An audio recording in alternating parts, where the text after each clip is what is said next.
Here we are again. Yes, we are back once more. Hello everyone. Nice to see you again. It's nice to be with you on a very strange day here in England. There is a slight gloominess in the air. However, today, hopefully, I will be able to bring a little bit of happiness despite all of the dark clouds. Literally, there are dark clouds hanging in front of us right now in the distance. Can you see them? Oh, the weather today is a little bit crazy. Anyway, we are here together once more. Yes, it is English Addict Live from the birthplace of the English language, which just happens to be, England.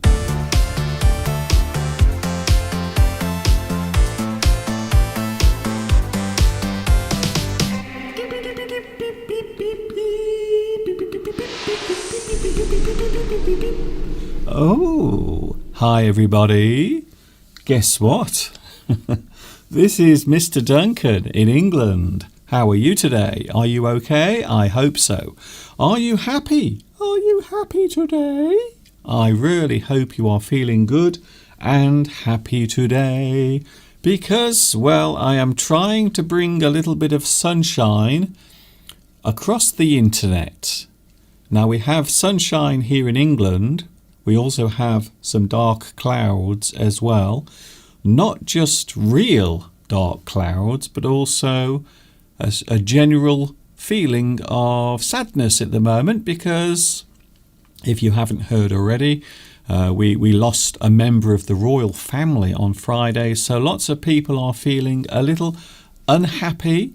So I am going to try my best to bring a bit of joy, a bit of fun into your day and also into mine as well. To be honest with you, a lot of people have been looking rather unhappy over the past 24 or maybe 48 hours, I think it would be fair to say. So here we are again. Yes, this is English Addict.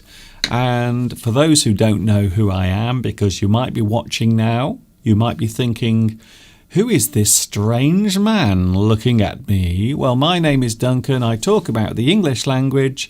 I've been doing this for ever such a long time. How long have you been doing it for, Mr. Duncan? Oh, thank you for asking. Nearly 15 years. It doesn't seem possible, but it is true that this year will be my 15th anniversary teaching English on YouTube. I can't believe it. Thank you for joining me. Yes, we have made it to the end of another week. Well, some of us have. And also to the end of another weekend. Yes, it is Sunday.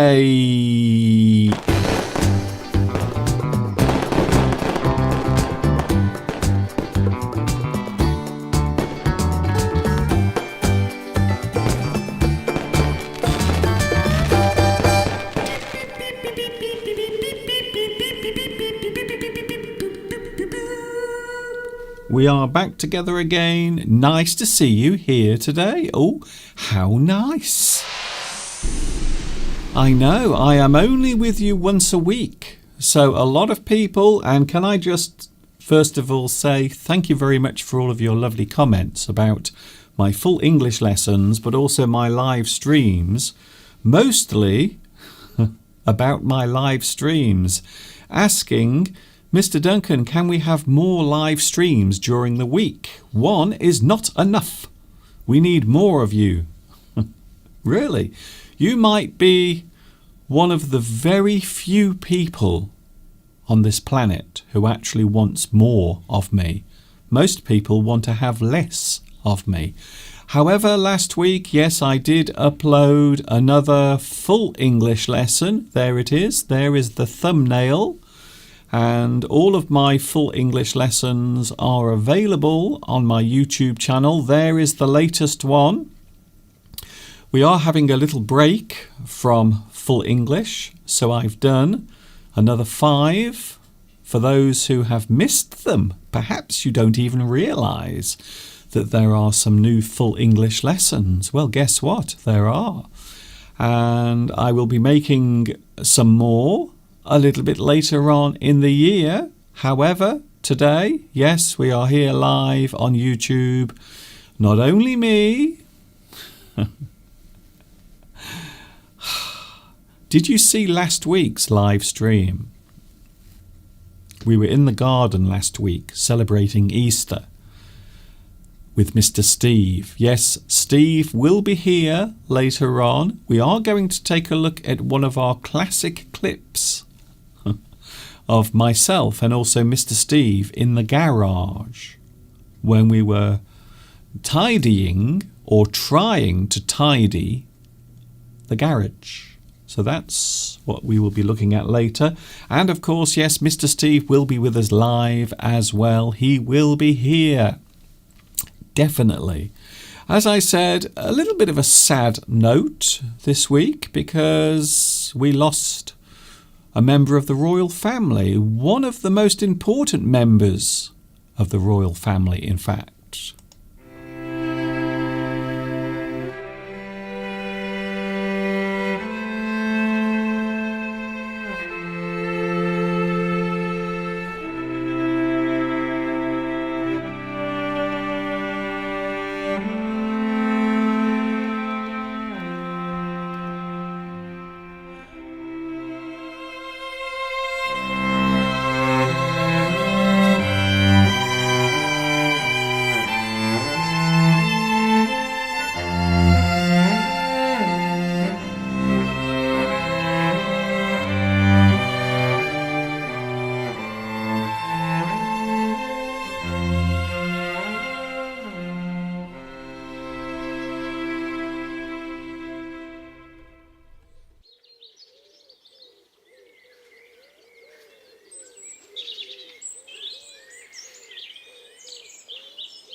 Spring is in the air.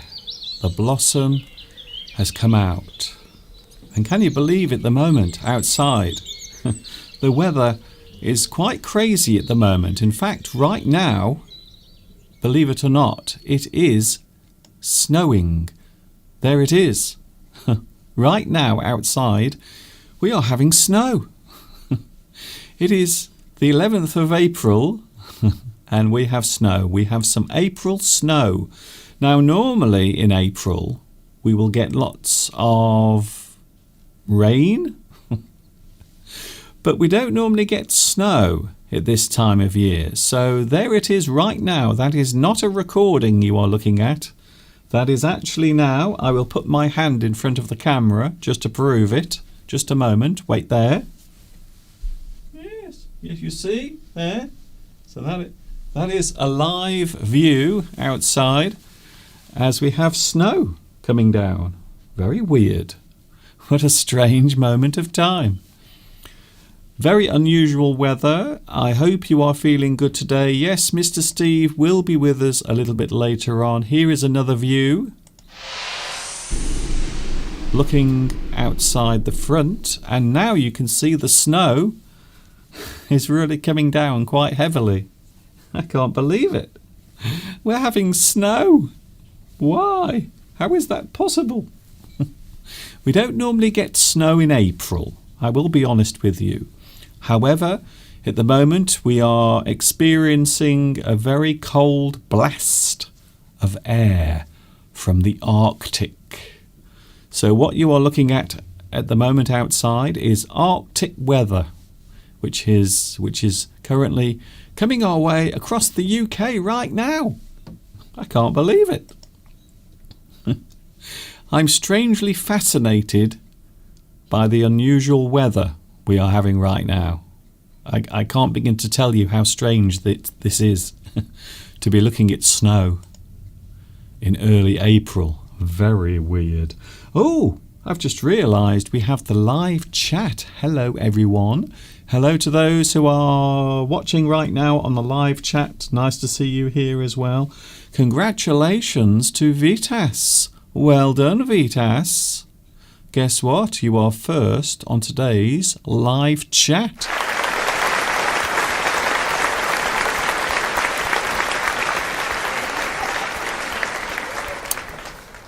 Very nice. Thank you, Vitas. Also, we have Mr. T. Mr. T from the A-Team. Are you sure you are not Mad Murdoch? I don't think you are Mr. T. I think maybe you are Mr. M. Hello, Beatrice. Hello also, we have Olga. Hello to Olga. Nice to see you here as well. Hello also to Mr. Bruno. Hello, Bruno. Mr. Bruno watching in Switzerland. I would imagine you are having some very nice weather, or at least some unusual weather in Switzerland as well. Across Europe, in fact, we've had some crazy weather over the past 2 or 3 weeks. Hello also to Inaki. Nice to see you here as well. Mosen, nice to see you back. Also we have, Luis Mendez is here again. Thank you very much. Also Pedro Belmont is here as well. Vittoria. Also we have...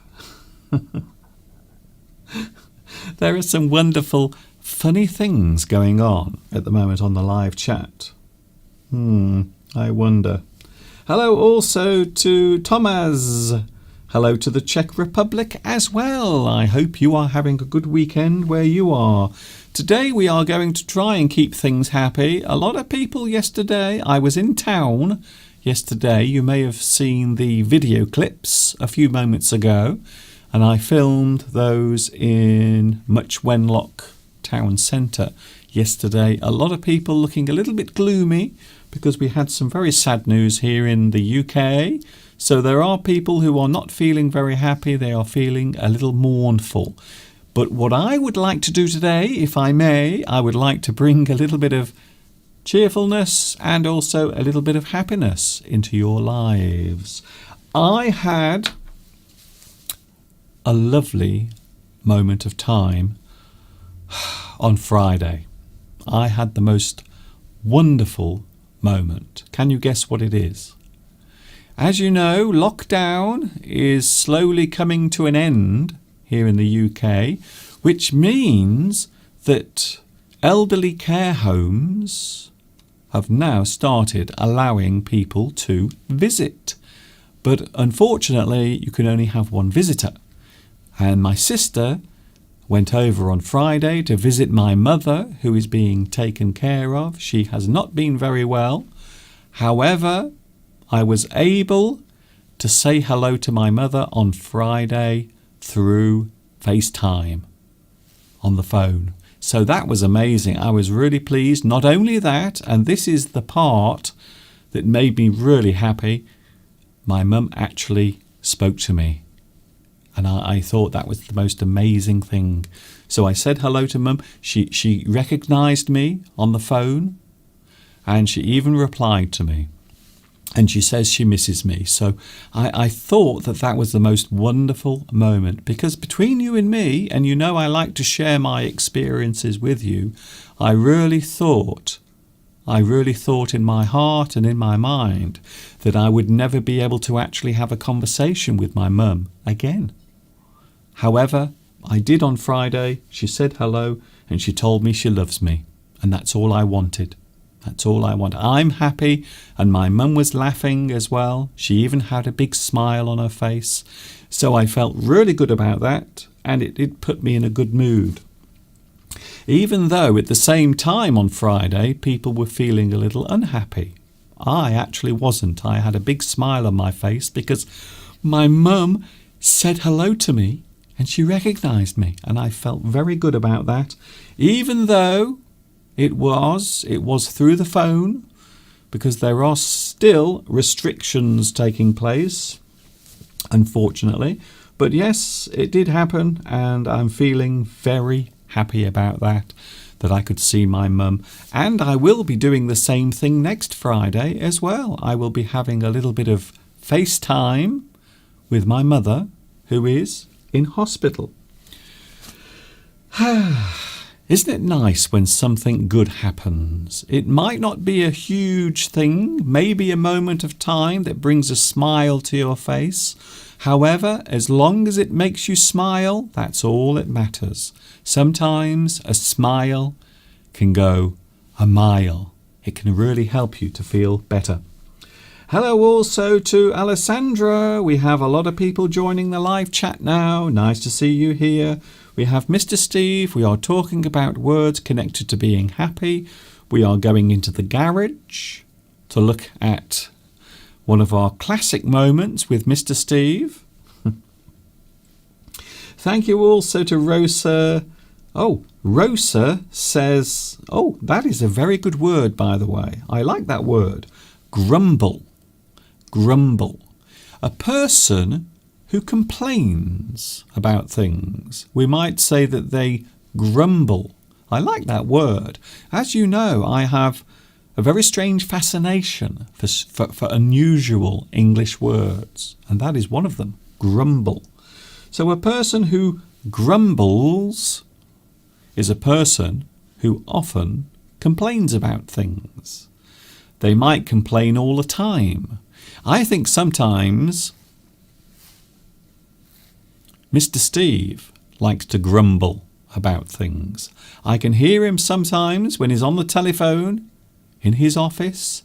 He thinks I can't hear him, but I can. I can hear everything he's saying. And he's complaining all about, well, all sorts of things, to be honest. Hello to Agnaldo. Hello, Agnaldo. Watching in Brazil. Can I send my best wishes to you in Brazil if you are watching there? I know I have many viewers watching in Brazil. Can I also say hello to my new friends who have recently joined me in Vietnam? Can I also say a special hello to Alex D, who is an English teacher in Vietnam, and he often tells his students about my video lessons. So can I say hello to you if you have come here because of Alex D? Can I say hello, a special welcome to you?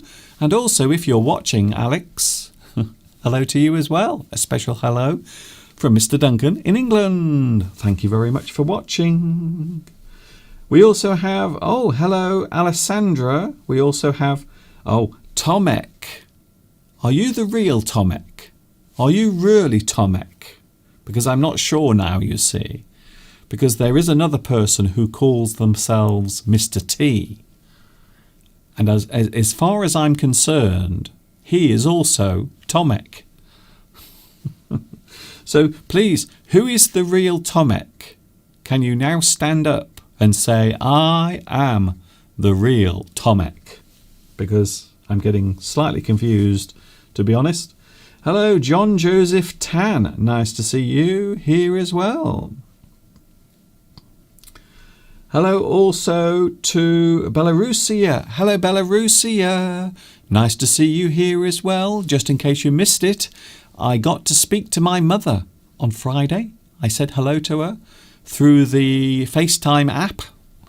So it's not quite the same as being with someone, I know, but I could see my mum and she recognised me, and we even spoke to each other, and she recognised me. She saw my face and she said, I know who that is. Okay, she didn't say that, but she did have a big smile on her face as well. So Richard is here. Hello, Richard. You are the real Richard. That's good. I'm pleased to hear that. Hello, Alphane. Nice to see you here as well.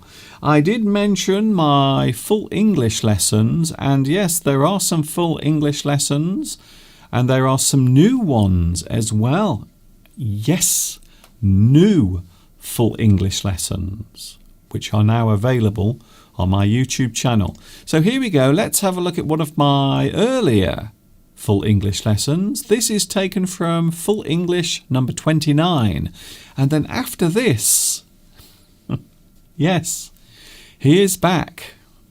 Mr. Steve is on his way in around about 9 minutes from now.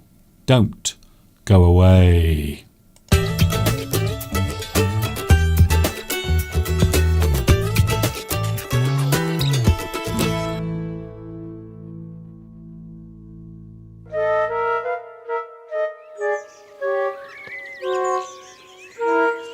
You know, the world of English is a fun and exciting place to be, especially today because I'm back with another Full English lesson, coming to you from the birthplace of Eric Clapton, Kate Winslet, David Beckham, Richard Branson, and of course the English language, which is the thing we all have in common, a passionate love of this lovely thing called English. So without any more dawdling or annoying hold-ups, let's get on with today's Full English lesson right now.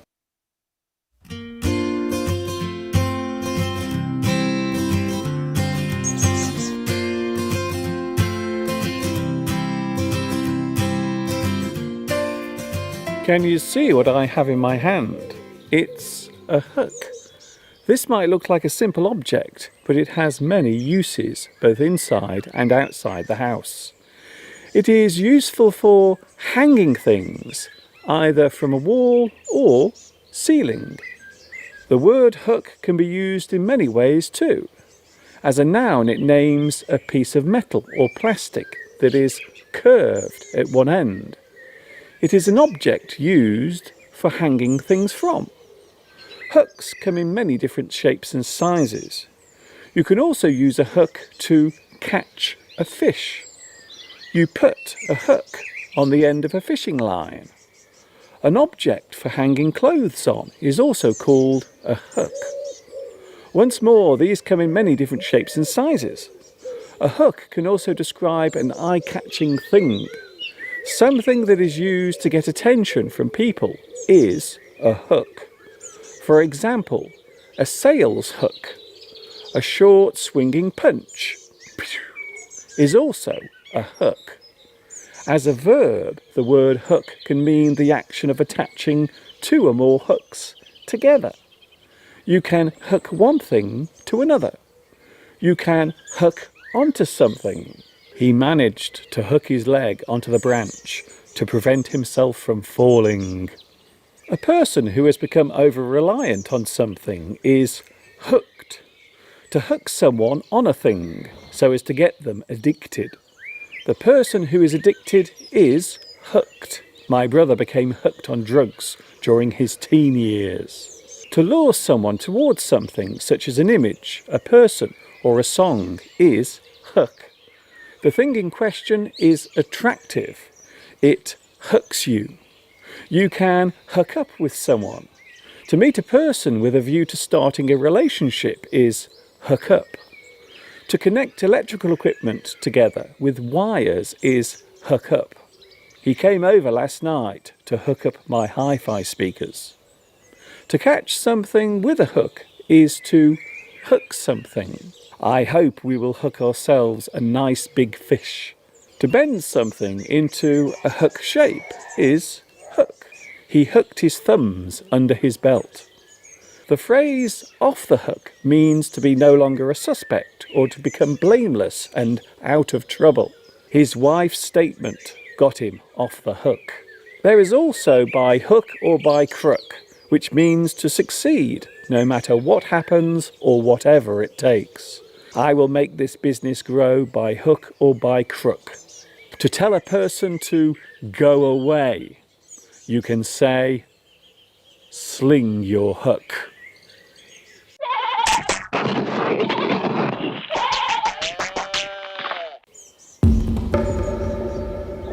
It's now time to take a look at another buzzword. A buzzword is a word or phrase that is used often during a certain period or is generally popular.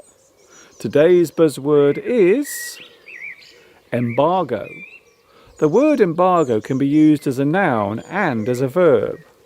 As a noun, embargo means to block something from being imported from another country. An import ban can be described as an embargo. The weapons embargo begins at midnight. A dispute between two nations might result in an embargo. An official ban on all activity is an embargo. There is an embargo on taking photographs in the courtroom. Historically, an embargo names the state of ships being unable to enter or leave a country's port. We sometimes include an embargo with the word sanction. One country might sanction an embargo on another as punishment. An embargo aimed at a country often involves much needed commodities, the most common being oil and gas. The word sanction can also mean a threat to block or cut off trade. As a verb, the word embargo is the action of placing the block. A nation will ban, bar, limit, prohibit, restrict, stop.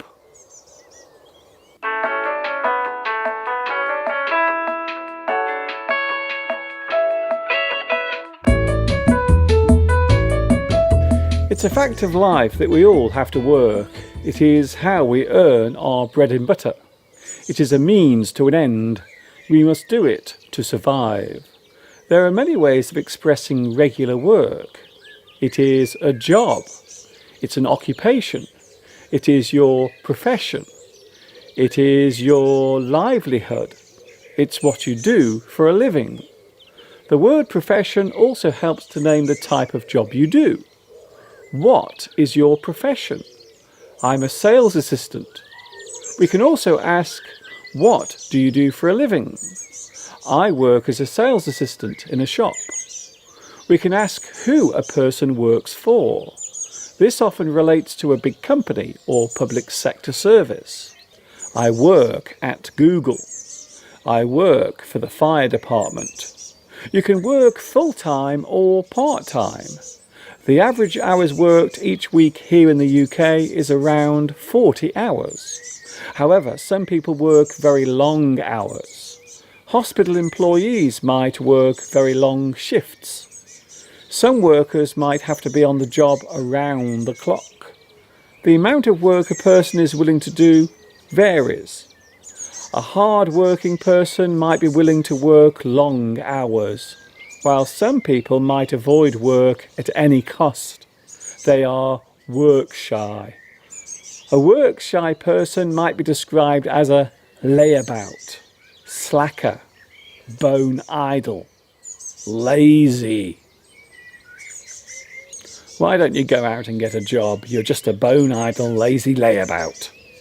Negative slang terms for regular work include daily grind, 9 to 5, rat race, daily slog.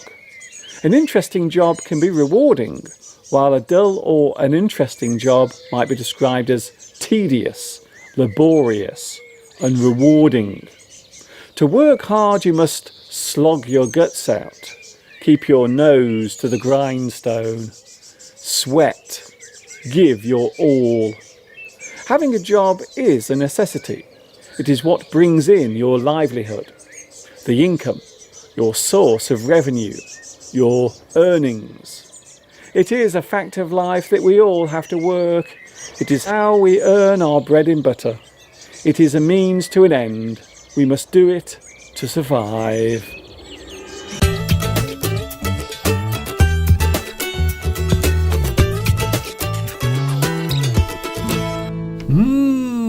And yes, last week I did put another full English lesson on my YouTube channel, and it is available to view right now, along with all the rest of them.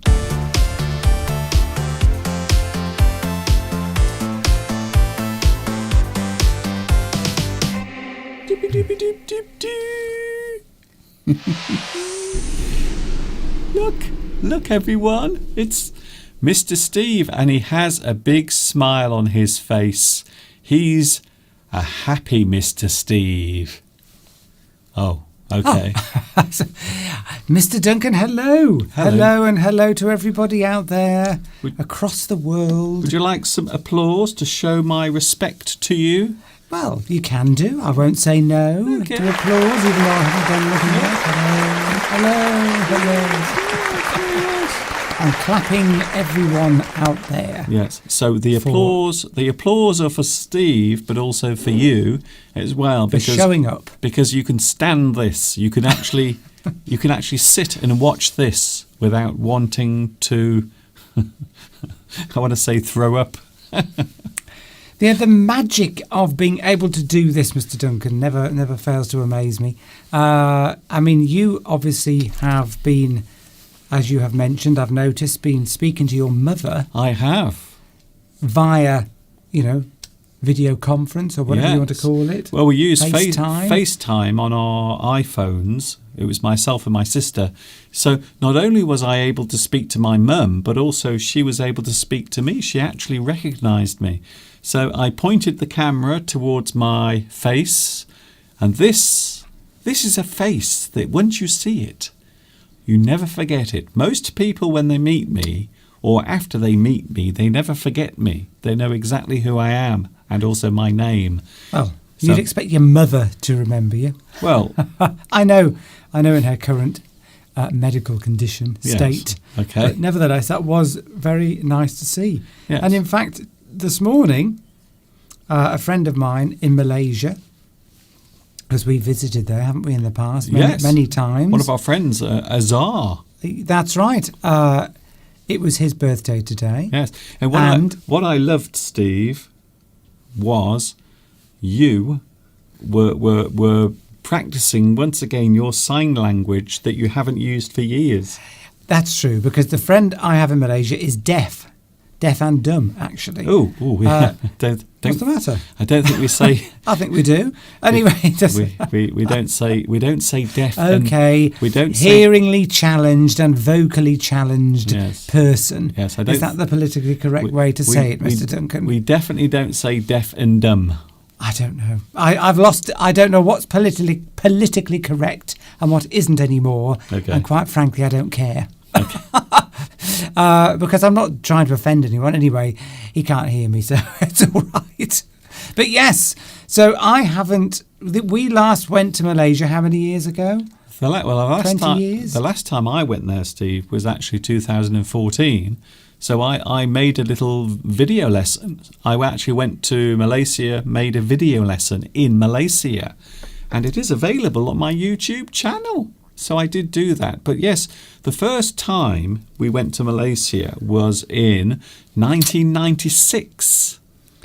And when was the last time I went? The last time you went was the same time. Was the same time I went, which was, I think it was 2001. I think it was then. And I always remember that because I came back after you did, and I came back the day before 9/11. I came back on the 8th. Is that right? No, sorry, the 10th of September 2001, and of course the next day we had the attacks in New York. So I came back the day before. Not that there's any significance in that, which there isn't. And I flew out somewhere with work the day after. Yes. But anyway, that's beside the point. What I was going to say was that I haven't seen my friend in Malaysia for 20 years, 21 years. Well, no, 20 years exactly. Yes. And yes, we've exchanged emails and photographs, but suddenly I said happy birthday, and then he messaged me, and I got a call on my phone to actually see him live. Yes. And we haven't done that because I didn't think, because he lives in a part of Malaysia where they don't have very good internet connection. So for him to be able to get a video connection was pretty amazing. So 20 years, the first time that we were able to communicate. But he had to go because I think it's Ramadan at the moment. I think I'm right. It is. In saying that. He had to go and have his meal because they're 8 hours ahead of us. That's it. It is the start of Ramadan. So, of course, and our friend does observe that. So yeah, it was nice. So Steve had a sort of conversation, I suppose, with someone he hasn't seen for a while, or spoken to, or sign languaged to. And I spoke to my mum on Friday, and I haven't been able to speak to her for over a year. A year ago was the last time I saw my mum. So it was interesting. A lot of people talking about the Eurovision Song Contest. Oh, okay. Which apparently is in Rotterdam this year. Okay. Palmyra's mentioned it, and people are asking about it. Yes, you could call it a song festival. I don't think it's really a festival, just a competition, really. Yes. Probably not the highest quality pop. It's pop music, probably not the highest quality in the world. Yes. But it's designed to win a competition, so it will have certain characteristics as a result of that. But we used to enjoy watching it because we had a commentator in the UK that was very sarcastic in his commentary of what was going on. Yes. And it was very interesting because what was displayed, because it's mainly European countries, but not exclusively European countries. Okay. And certain countries always voted against, never voted for us, no matter how good we were. Yes. And we'd never vote for them. It was not for us. We weren't in the Eurovision Song Contest. I think you mean the UK. I mean the UK. The UK. But it's very divisive in the sense that countries that like each other will vote for their contestant and vice versa. And if you don't like a country, you don't vote for them. It's very, very political. Yes. The Eurovision Song Contest. Yes. It's very funny to watch. That's it. To watch it. For example, France would never vote for us, ever. Okay. And, we probably would vote for them. It was very interesting to see, the history of countries, sort of historical legacies, there bearing forth on the Eurovision Song Contest. What? Old hatreds and all sorts of things never die, do they, with some countries, and that used to come. That was very obvious on the Eurovision Song Contest. But it is just a bit of fun. It's a bit of fun. It's supposed to be a bit of fun, and some of the music, some of the entries to the Eurovision Song Contest are almost experimental. So there have been some very strange, weird and wonderful entries to the Eurovision Song Contest. I can't remember where it is this year. Is it Ireland? Did Ireland win last year? I can't remember. Well, it's Rotterdam this year is hosting it. Oh, so great. That's good. I thought Ireland won it last year, but they win it a lot because they always seem to win it quite. I think they've won it up many, many times. People are saying I'm talking too quickly. Yes. It's not that we don't like the Eurovision Song Contest. We do like it. Okay. And it has its followings, but it tends to be very political, the way people vote. Yes. So it did start out as something that was fun many years. I think it started in the late 1950s. I think the Eurovision Song Contest has been happening for a long time before it went on television. Now, I might be wrong about that, but yes, so it has been around for a long time. But I suppose, like anything, when you think about it, like anything that exists, it always becomes a little bit political in the end. I suppose it's very hard to avoid it. Yes. It's funny to watch it. Inaki says, I can't bear the Eurovision Song Contest and everything around it. Maybe it's because I do love music. Very good. Sergio says it's a substitute for war.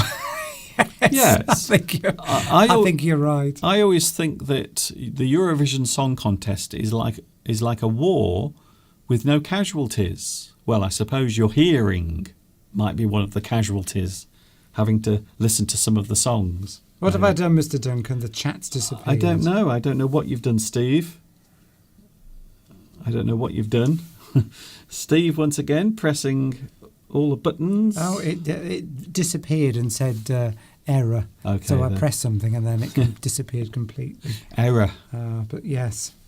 Do I know any singers in Turkey? No, I don't. But I think Turkey definitely do.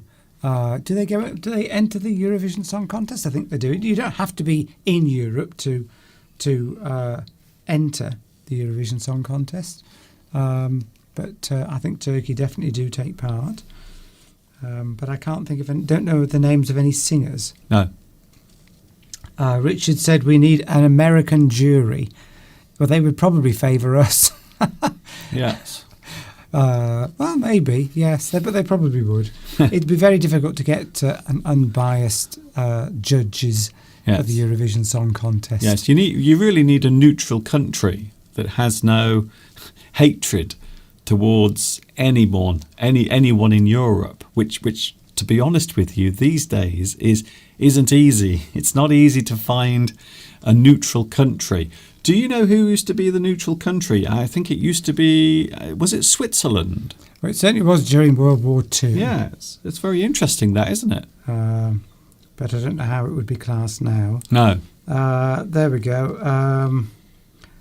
Last year was cancelled. 2 years ago it was won by the Dutch. So hence it being in Rotterdam. Okay, then I see. Because obviously we didn't have it. I don't remember that. Of course, it's 2 years ago, Tomek, of course. Yes. We didn't have one last year. Yes. Yes. So, of course, coronavirus, COVID, got it cancelled. Is that right? Yes, of course. It's strange, isn't it? Because I still think it's 2020. It doesn't. It just feels like 2020 is still happening. I sometimes forget that this is actually a new year. It still feels like I'm living in 2020. There we go. So Tomek will be going to that, I would imagine. Can't be very far from where he lives. So maybe get some tickets. And then you can take some pictures and show us what it's like. Yes. Now, we were lucky. A few years ago, we actually got some tickets to see when it was here in the UK, because the previous year, the UK had won.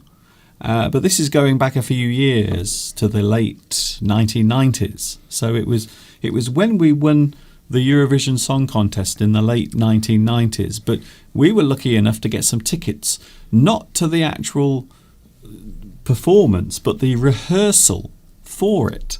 So we sat through and watched everything, and I'm sure it was the year when Dana International won.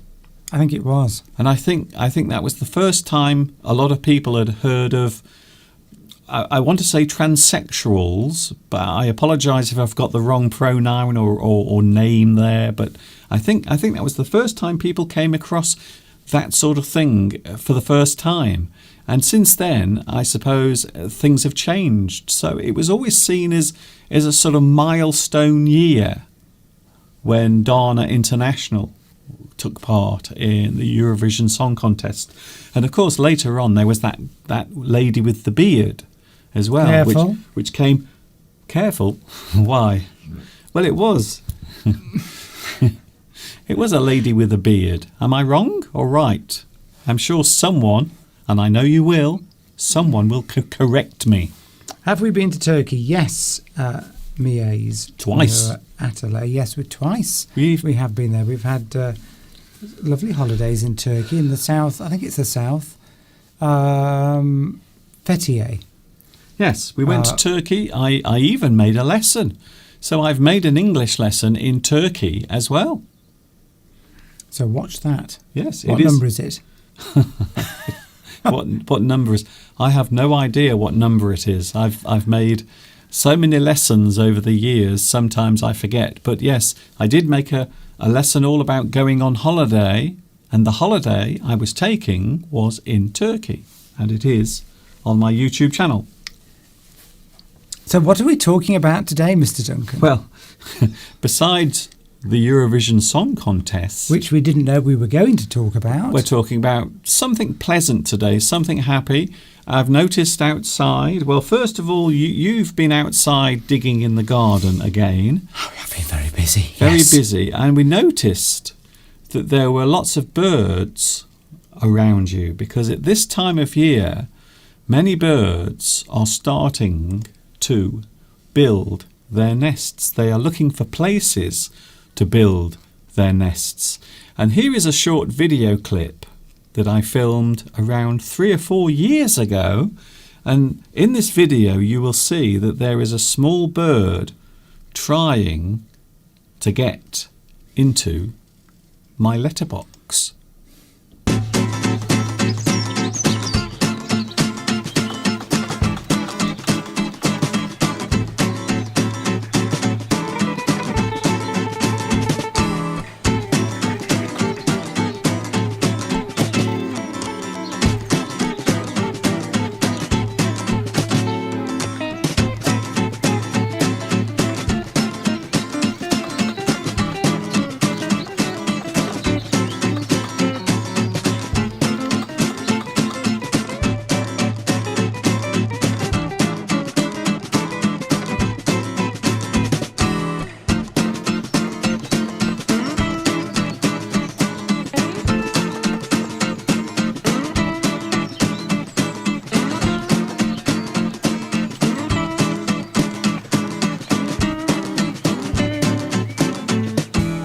This is something I've noticed. Can you see what's going on here? A pair of long-tailed tits are currently trying to build a nest in this letterbox. Unfortunately, they are having a little bit of trouble getting in. Yes, the season for building nests has returned. And lots of birds at the moment are trying to find things to build their nests with. And and some of them, we think some of them might already have their chicks, don't we? At least they're sitting on their eggs. Yes. Because when I was gardening yesterday, digging up quite a large area of ground that I want to put down to grass, to extend the area of lawn. We're making some changes to the garden, which we will be showing. Well, I am. We will. Well, okay, then you are. Steve himself personally, not me, because I'm a lazy bugger. Steve is laying some new grass on the front of the garden. We will be we'll look at that in a couple of weeks, actually, because Steve will be very busy with that. Meanwhile, what I was going to say was the birds, when I was digging the soil, it was by a bush, and these blackbirds kept coming down, the male and female, gathering all the worms that I was uncovering when I was digging, and a robin as well, and taking them in his beak and her beak. Well, it was mainly the male. Yes. I think the female was sitting on the eggs and the male was feeding her because he would collect the worms and then disappear in the bush, thought I couldn't see him, and then kept coming out. I nearly knocked into him, fell on him one day. I mean, I turned round and he's there like 2 foot away. What I find interesting is quite often birds will, if they have to, they will come quite close to other human beings. So here's a quick video clip, Steve. We can talk over this. So if we look here, you will actually be able to see a blackbird gathering some material for its nest. And there it is coming onto the screen from the top. And that looks like, I can't quite tell, that looks like a female. So I think that is actually a female. And look, the blackbird is actually taking some of the dried, I suppose, the dried flowers. And look, this bird is taking... Look at that. Yes. That's before I cleaned up the wall. Yes. Isn't that amazing? So the little blackbird is actually gathering material for its nest. And this amazing. I think this is a couple of years ago I filmed this. But the same thing has been happening at the front of the garden as well, because there is a nest, a blackbird nest actually, in our front garden as well. And if you would like to see what a blackbird nest looks like, there is a blackbird nest. Now this is one that was left after the chicks had flown. So I didn't interfere or invade the nest, for those who are worried. So I didn't do it myself. Whereabouts was this nest, Mr. Duncan? So this was actually just at the back of the garage, where there is a large tree that joins a fence. Oh, right. And you can see that is actually an image of a blackbird nest, but one that is disused. And because, of course, you should never disturb a nest if there are chicks inside. You should never do that. Yes, Marcia says that there was a hummingbird has made a nest in the plant that is by the door in her house, maybe by the front door or the back door. Yes. So maybe, Marcia, you've got a little plant pot or a plant pot with a plant in it, maybe a bush or tree, something, and this hummingbird has made a nest in it. That sounds... We don't get hummingbirds here in the UK because we're not warm enough. The climate isn't warm enough. Beautiful birds, by the way. 2 small eggs. So that'll be very fascinating to watch. We were commenting on robins the other day, because robins build their nests right on the ground. Yes. In the most vulnerable looking places, and yet when they're flying around, they've always got to be on top of something high up. They always perch themselves high up so that they can look down. They must feel safe, and yet they build their nests at the lowest point, right on the ground. I can't believe that robins, of all the things that a bird should not do, it is build your nest on the ground where cats can easily get to them. And we have a lot of cats around here. So you do see this sometimes. You will walk along the road and suddenly you will see a nest by the side of the road. And there are some chicks inside, all waiting to be fed. And it's a little robin's nest. Rosa says that the same bird that you just shown, which was a long-tailed tit. Yeah? Rosa said she has that bird in her window. Oh. That does the same in her window. So maybe, I think, we did wonder as well whether they were looking at their own reflection. Yes. Because the letterbox is very shiny. And maybe the window, obviously, you can see your reflection in a window, Rosa. So maybe they're doing the same. Yes, I think you might be right, yes. So it might be a male who thinks there is another male staring at him. So maybe he's fighting his own reflection. I've done that a few times, to be honest, in the morning when I've looked in the mirror and I don't recognise the person staring back, and I start, are you looking at me? Are you looking at me? Straight out of Taxi Driver. Sergio says that I'm always beating around the bush. That's a very good... yes. You never get to the point. What would you call it? That's a... well, it's an idiom. An idiom. That's the word I'm looking for. You can say idiom or phrase. Mr. Steve often beats around the bush, by the way. We are 1 minute away from Flags of the World. And yes, I have added a new country. Sudan. Hello, Sudan. You asked last week. And I have delivered. So we have Flags of the World coming up in around about 50 seconds. And Angola wanted to be added in as well. Angola is there. I added that a couple of weeks ago. Great. So we can quickly describe the idiom beating around the bush. Yes, it means to take too long to get to your point. Talk about something. You are explaining something, but you are not getting to the point of what you are talking about.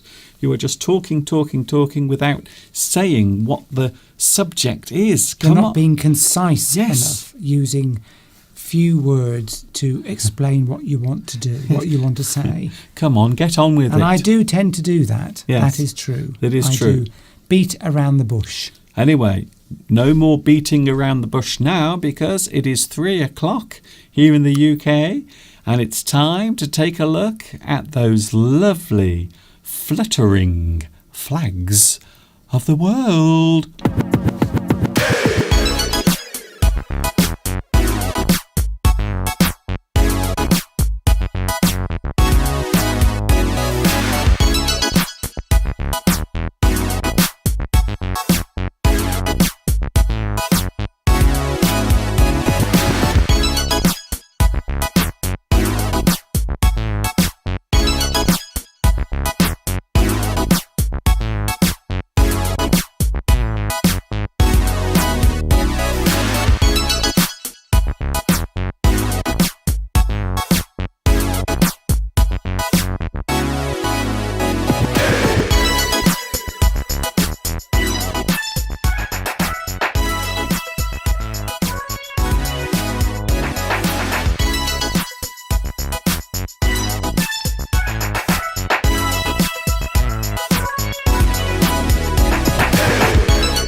Did you see your flag? If you didn't see your flag, then please let me know and I will add it to the flags of the world. Tomek, was it Tomek who asked? Yes, I think it was. Can you put... Oh no, Sergio. Sergio said, can you please add the Jolly Roger, which is the skull and crossbones? I like that. That's a good idea. I suppose it is a flag. That's the pirate flag. Yeah, you don't see it very often. And in fact, you don't want to see it. Yes, the Jolly Roger. It's a pirate flag. If you're a pirate, you will fly one of these. Yes. So I'm thinking of adding some other flags that aren't flags that belong to countries. So there are lots of other flags as well that you see. So I might add some as well. Maybe the Pride flag, maybe the CND flag, maybe the, I don't know, flag of... What? Can you think of another flag? A funny flag, yes. Well, I don't know whether we want too many funny flags, but anyway, it's up to you. It's your bag, Mr. Duncan. It's your bag. Not necessarily funny flags, but other flags that aren't national. Are proper flags. Yes, they are still proper flags. But you could, they wouldn't have a country underneath. They might stand for something else. We've got an invite. Oh. We've got an invite. We get lots of invites, which is lovely. Yeah. From Mayes or Mies, not sure if I've pronounced your name correctly, in Turkey, invited us to Antalya. Oh, yes. So we've got an invite. So we're going to do a tour of the world because we've been invited to France, haven't we? Brazil, all over the place. So we're going to do a world tour. Not this year, obviously, but when everything's calmed down, yes, then we will, I think, do a world tour. Yes. And we will, of course, be asking for substantial donations to fund that trip. We will definitely need donations to get on planes to fly around the world. No, Richard, we will not be putting the Nazi flag on there. I can assure you we will not be doing that. Come on. You want Mr. Duncan to stay on air, don't you? Yeah, I wouldn't do it anyway. What? I like the way Steve says that I might do it. I would not do that. No, I said that you wouldn't. No, I said that you wouldn't. Yes, I want to stay on air. Yes, Valentin, we have got the European flag on there. It is there, yes. That's you, Mr. Duncan did add that on. It is there. So I think Chile's on there as well. I still can't believe you said that. Well, I can say the word. The word isn't banned. No, not you. I'm not. Not everything that happens is you, Mr. Steve. No, I can't believe you said that. That you would think out there in YouTube land that I would be so insensitive. What about Andorra? Wasn't she the auntie on Bewitched? Wasn't that Aunt Andorra? But yes, that is a European country. Okay, I will look that up. Well, yes, we might get somebody from Andorra watching us. That's it. By the way, just to point out that on the Eurovision Song Contest, the person with a beard was actually a man, apparently. Yes. I see. The man with a beard dressed as a woman. I must admit, I didn't. Not a woman with a beard. Dressed as a woman. I didn't look that closely. I will be honest. It's how you can get yourself into trouble. Well, I'm not. I don't think I'm in trouble. No, I know. I'm not saying you are. I'm just saying that's how you can. Yes. If we were sort of famous public figures, and we was to, say something like that, we would be accused of being sort of politically incorrect or something. I mean, we'd never get halfway through it. Any of our they'd all be banned, wouldn't they? Half our live lessons would be banned. Okay. I think if we were famous, some of the things that we come out with, well, I do. You will need a whole live stream before long to show all the flags of the world. Says this is actually you're correct. You're right. Actually, this is true because I've noticed that my flags of the world has slowly got longer and longer. It used to be about 2.5 minutes, and now it's around, just over 3 minutes. So I think my flags of the world is slowly getting longer and longer as I add new flags. Rosa says, when will you get to retirement? In the UK, is there an age? Well, officially, it is 65. Yeah. Well, it used to be. Oh, it used to be 60 for women and 65 for men. Okay. But we're in an age of equality now. So the ladies have lost out in the UK here because it's 65 now for men and women. So instead of lowering the men, Yes. they've actually made the women work longer. You see, this is what Yes. happens. You wanted equality, and I think this is a good example of it backfiring. Yes. It really did backfire. Yes, you see, now the men thought that you would lower it to the same as women, but unfortunately now women, ladies, you now have to work longer because you wanted equality. Well, in the UK, that is. Oh yes, I know. Yes, that's very interesting because there's been a lot of debate about wages disparity, a difference Okay. between wages of men and women doing the same jobs in the UK. And it is still the case, but not as bad as it used to be, that a man and a woman doing exactly the same job, often the man is paid more. Yes. But the compensation, I suppose you could have said for that, was that women get to retire earlier and can take their state pension earlier. Okay. But the wages now are very similar. Okay. I'm not saying it's completely the same, but certainly the gap has been closed. Yes. But unfortunately, women now have to retire at 65. So why don't I get paid the same as successful women on YouTube? You see, that's sexist. YouTube, that's sexism. I don't get as much. There are lots of ladies teaching English on YouTube who get more than me. So that's unfair. That's sexist. That is. The problem is that the retirement age, actually the retirement age, because when you get your state pension, Okay. I mean, you can retire whenever you like.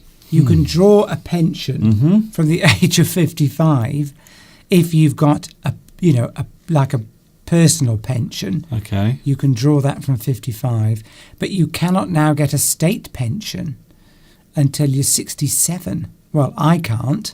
Depends on when you were born. So they changed it. Women used to get it at 60. Men would get it at 65. But a few years ago, they changed that. And depending on when you were born, I can't. So I was born in 1961. So I can't. I have to wait now till I'm 67. And so do women. So it's gone up for a lot of women, it's gone from 60 to 67. Okay. Whereas for men, it's gone from 65 to 67. And the younger you are, it's going to be even later. So before long, you'll be 70. So it's quite late. Do you remember when we used to go to Malaysia, Mr. Duncan? I'm sorry I'm boring you talking about pensions. This is very boring. But if you're nearing the retirement age, though, it's quite interesting. In Malaysia, I remember over there, they could take their pension at 55, a state pension. Yeah. I don't know whether that's still the same, Yes. if we've got anybody watching in Malaysia, but it used to be state pension at 55, which shows how wealthy Malaysia must be if they could have afforded to do that. And that was in 2000, in the year 2000. Okay. So interesting. Be interesting to know what the state retirement age is for other countries watching us. Oh, dear. So yes, it's quite late in this country, Oh, yes. but then we do live a long time. So the answer to the question 7 minutes ago, it's now the same. Am I beating around the bush, Mr. Duncan? Yeah. That is a classic example of me beating around the bush, I don't. taking a long time to answer what was a very simple question. That is a really big bush, by the way, a really big one. Just like the one I was cutting earlier, Okay. outside in the garden, of course. Fine. We are going to take a look at something we did in the garage. I'm going Sorry? to India, Nisar. You get state pension at 60. 67 here, you have to wait now. Yes, it's now 67. I think in a couple of years it'll be 80. I think basically they're going to get us all to work until we all just drop dead at work. You know, you're going to go into work and there's going to be lots of dead people around you as they're all just falling to the floor. So I think that might be the future here in the UK. Sudan, and I hope you liked Lena. Hello, Lena. Did you see your flag in Flags of the World? That was Sudan. Duncan added that in especially for you last week. Okay. 65 to retire there. Okay, Olga, so what is it in Russia? You've said that you're counting the days. A lot of people do count the days. So how old do you have to be before you can get a state pension in Russia? Wonder who's the lowest. You weren't going to talk about this today, but I'm interested. Let's see which country has the lowest retirement age before they can take a state pension. I'm talking about. Mr. Duncan will be fast asleep, but and my viewing figures are just plummeting. Are we talking about Prince Philip? Or have you already talked about that? We've already mentioned that, Steve. Okay. Ironically, today I'm trying to talk about happiness and positivity. Well, that's positive. Getting your pension. Yes. 64 in Switzerland. Let's see which is the lowest. I bet the richest country has the lowest retirement age. And now, which was the other country? You remember North Sea oil? Okay. I think it's the Dutch have got a massive, like €1 trillion fund that they built up from North Sea oil. And so I bet the retirement age is very low in that country. Because we had North Sea oil, but we squandered all the money and didn't save any of it. Or it could be Norway. I'm not entirely sure now. Okay, I think it's Dutch. Maybe Tomek can tell us. Yes, maybe it's at least it is one of the big land masses on the planet Earth. Correct. 55 still, says Pauline Wong. No doubt you must be in Malaysia. I could go there now and retire. Can I get... Well, you would have been retired for 5 years. We should have stayed there, Mr. Duncan, become citizens of Malaysia, and we could have retired at 55. Yes. I would be living a life of luxury. Well, I wouldn't have minded that, to be honest. I would have loved that. But Steve didn't want to, you see, but I did. I could have lived there. I loved it. It had everything I wanted, all of the delicious, tasty food. Oh, yes. If you ever go to Malaysia, you must go to Penang and experience some of the street food. Ooh. Soviet Union, it's 55 for women and 60 for men.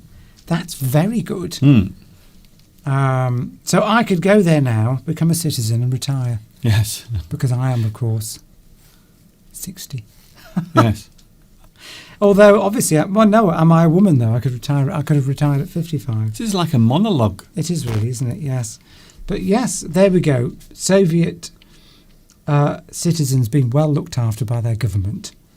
Yes.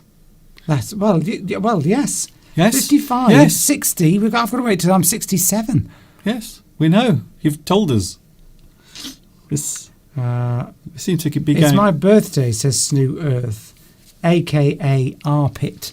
Oh, I see. It's not his birthday, by the way. Oh, of course. I've fallen for it again. Do I have to keep reminding you of I'm these? so gullible. That might be the most accurate thing you've said ever. I am the most gullible person that's ever walked this You really earth. do. You believe anything. I believe anything anybody tells me. How Steve hasn't been tricked or scammed out of all his money, I will never know. Well, we won't go into that. Well, it's according to Saturino in Italy, it's 80 years. I'm not sure if that's correct. Wow. Well, why aren't you sure? I think. Well, I'm not sure if I'm reading Saturino's comment correctly. Oh, I see. Vanch says, "What is this stream about?" It's about learning English. I think they mean in the 80s, in the 1980s. Okay. Oh yes, that's right. Who's retiring when they're 80? Some people retired when they're 40 years old. Yes. Amazing. Well, if you win the lottery, I suppose you can retire after winning the lottery. You can retire Who carries on working? I suppose I would. If I won a lot of money, I would carry on doing this. I would still do this all the time. I've bored John to tears because he's going off now to read a book. So please stay. There are more interesting things that we will talk about. I think sometimes Steve doesn't quite get what this is about. It's not about just Mr. Steve's monologues. It's about English. And I was going to talk about all sorts of things. Go on then. And it's 3:20. No one wants to listen to pension talk. Well, it was just because it came up, you see. Yes, a simple question. Yes. What's the retirement age in the UK? Yeah, 67. There we go. It depends on your age, but I don't think any. Yes. Anyway, that's right. Next thing. It depends on your age. Okay. Oh dear, I feel exhausted. I really want to eat my little pain au chocolat. Well, you eat that, and I'll carry on talking about retirement. Have you seen this? Have you seen it? These are lovely, soft. It's a type of soft bread with chocolate inside. It's called pain au chocolat. It is actually a French sweet, and it's absolutely delicious. I love them. I can't. How many have you eaten so far, Mr. Duncan? I've eaten 6 of them. So what did you want to talk about that we still have time to talk about before the sentence game? Yes, because we have the sentence game coming up soon. Yes, sentence game today, but we were going to look at some words to do with positivity. We were going into the garage as well, but we don't have time for that because Steve was just talking and talking. Like Lewis, hello, Lewis. It is not Snooearth's birthday. No. I think Lewis is pointing out that is a trick. Yes, I think Lewis is testing your gullibility. And well, you see, the trouble is Snooearth, aka what's Snooearth's other name? Well, just a few seconds I know, ago. I can't remember. Arpit. You've now said that you've had COVID, but how can we believe you? Yes. That is the problem. If you lie too many times about something, people will just not trust you. Cry wolf. You will lose your credibility for lying. I'm going to assume that you have had it, and I hope that you have recovered. But if I find out that it's another lie, a white lie, let's just say a fun lie. Okay. Then we may have to ask the moderators to step in. I don't think pretending to have coronavirus is a fun lie, to be honest. Mie says, I have a question. I'm feeling shy and stressed when speaking English. What should I do? Take some deep breaths. Breathe in slowly for 4 seconds and then out for 8 seconds. Do that 3 times before you speak, just to calm. That actually cuts off the stress response. And now here's a sensible answer. Keep doing it. Anything that you start doing that you feel nervous about or afraid to do it. Just realise what you said. So quite often, you should face your fears. So if it's something that you've started doing for the first time, something you've started doing, maybe you feel a little shy and awkward, and it's the same, whatever we are talking about. It's a bit like when I started doing my live streams. I felt awkward, nervous, but I kept doing it. I carried on doing it. And then suddenly I realised that I enjoyed doing it. So it's the same if you are trying to speak English. If you are trying to gain confidence, don't give up. Keep doing it. Push yourself. You have to learn sometimes to actually push yourself further and further. But of course, the deep breaths are okay. Well, yes.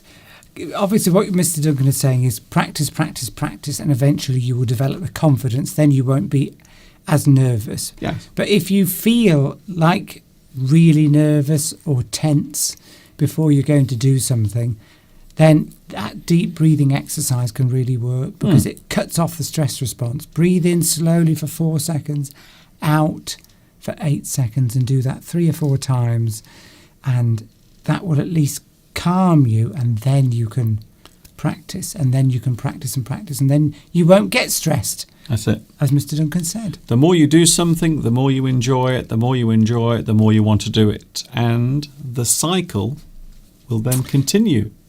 What's next, Mr. Duncan? What's next? What's left? Well, we have Flags of the World. I was going to quickly look We've at done some... Flags of the World. Not Flags of the World, because it's in front of me on the screen. You can't see this, but my screen has lots of things on it. And the thing that's staring at me now is Flags of the World, but it shouldn't be. Instead... oh, dear. I might start doing this by myself, by the way. You mean I could escape and have Sunday all to myself? If you want to. So, if you can. Oh, dear. We are talking about being happy today because, well, we've had some sad moments this week in the UK. On Friday, a member of the royal family, Prince Philip, passed away, and a lot of people were feeling unhappy. Not quite. I will say this, Steve. It wasn't quite the same level as Princess Diana. So I would say Princess Diana here and maybe Prince Philip here. But Princess Diana, I don't think I've ever seen anything like that. I don't think we ever will again. Maybe when the Queen says goodbye, maybe. But who knows? Well, I think when you know somebody is at the end of their life, their natural life, okay, then it doesn't come as a surprise, particularly when that person has just spent 4 weeks in hospital. Yes. For a heart condition. Yes. And if you're 99. But when somebody, and when you're 99, that's what I mean. But when Princess Diana died, it was a big shock because it was unexpected. Yes. And it was violent. Yeah. What's yes, that's it. Okay, Steve. Well, this is a great happiness show. Yes. Anti-happy. Well, you started it. Yes, but it wasn't supposed to be, I wasn't giving an essay. What is the meaning of disparage, says Nissan? Yeah, go on then, Steve. You used it. I did use it, yes. It just means if you say something bad against somebody, if you criticise or say something bad about somebody. To put someone down. Yes. If you disparage somebody, it means that you criticise them. I was just thinking, do you remember there was one of the most craziest conspiracy theories ever was that Prince Philip was supposed to have arranged the assassination of Princess Diana. He was accused of that. Can you believe it?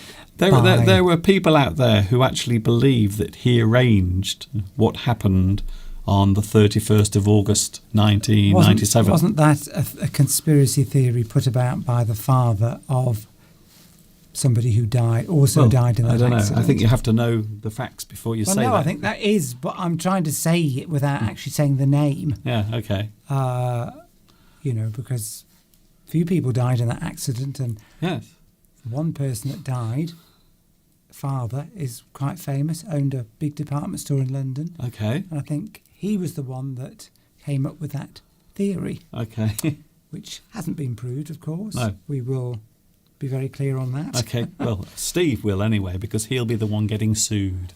But yeah, it's one of those strange conspiracy theories. Of course, most people now think it isn't true, and we don't think about it anymore. But I thought it was interesting to mention it. It was just a tragic accident. So we have some happiness words.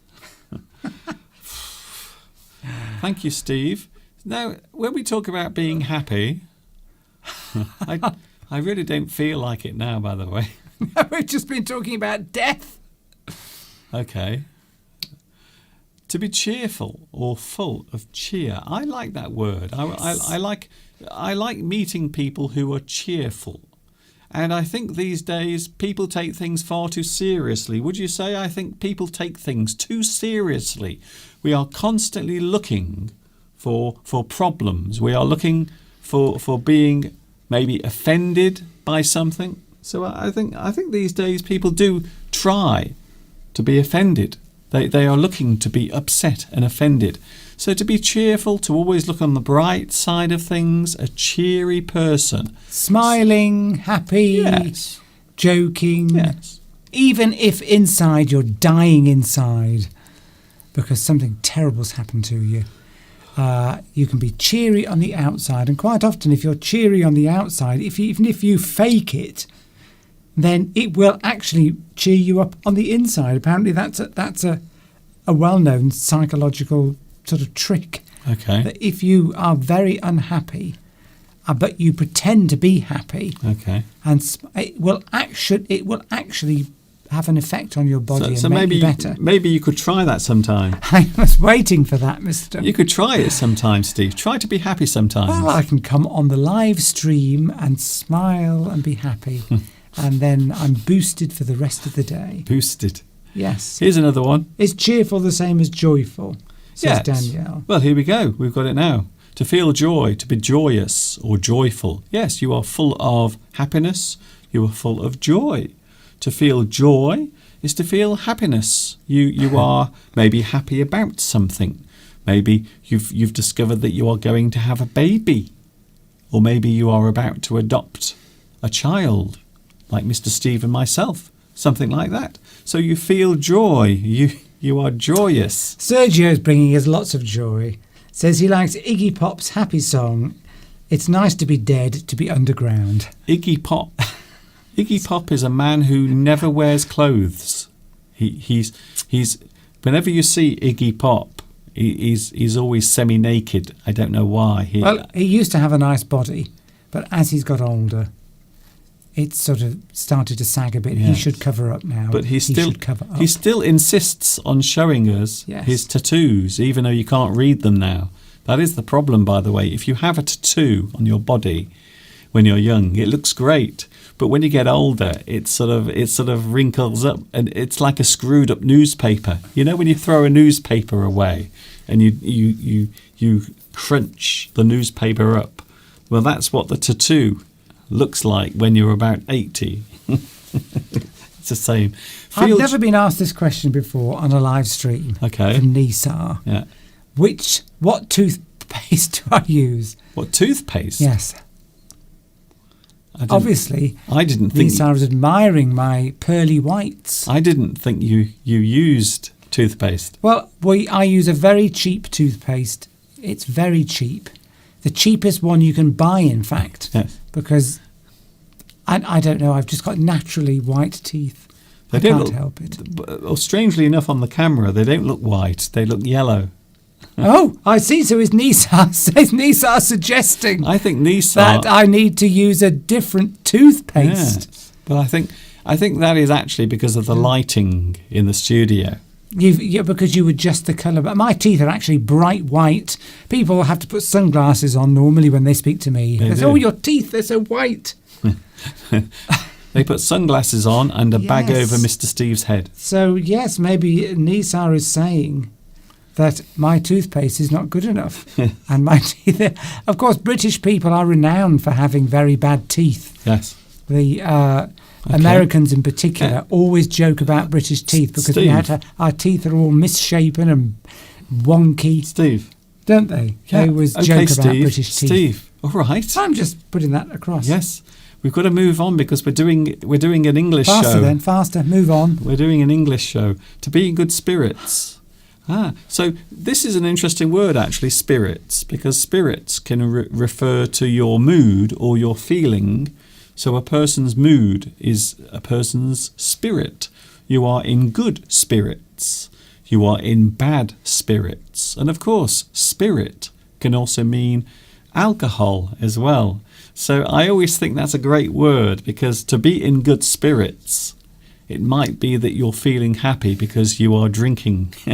But I like that one. Okay, we don't need a monologue, Steve. But I think that is referring to sort of ghostly spirits, isn't it? Being happy spirits, good spirits. I think that's your spirit is your feeling, your emotions. Yes, I know. It's nothing to do with ghosts.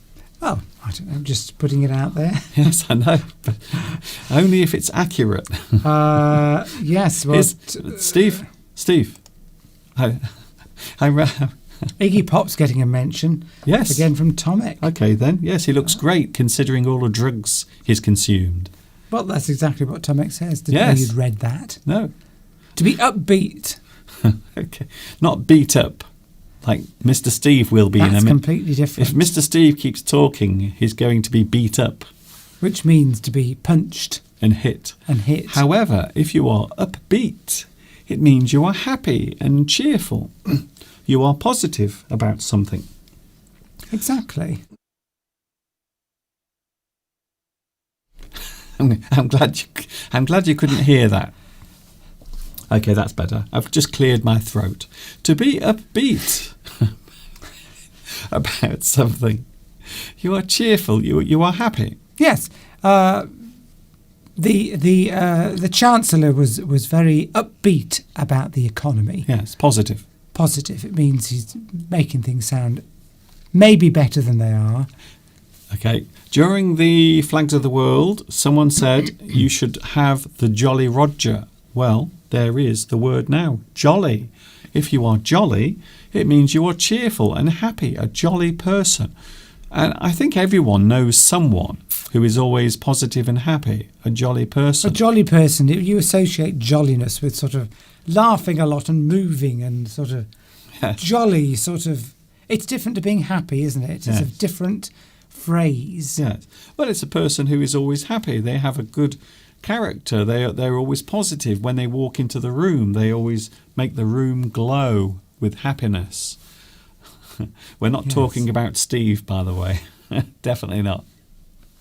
Not well, anyway. Right. Steve. When Steve goes into the room, they have to make sure that there are locks on the windows. Or don't they take the locks off so that I can get out?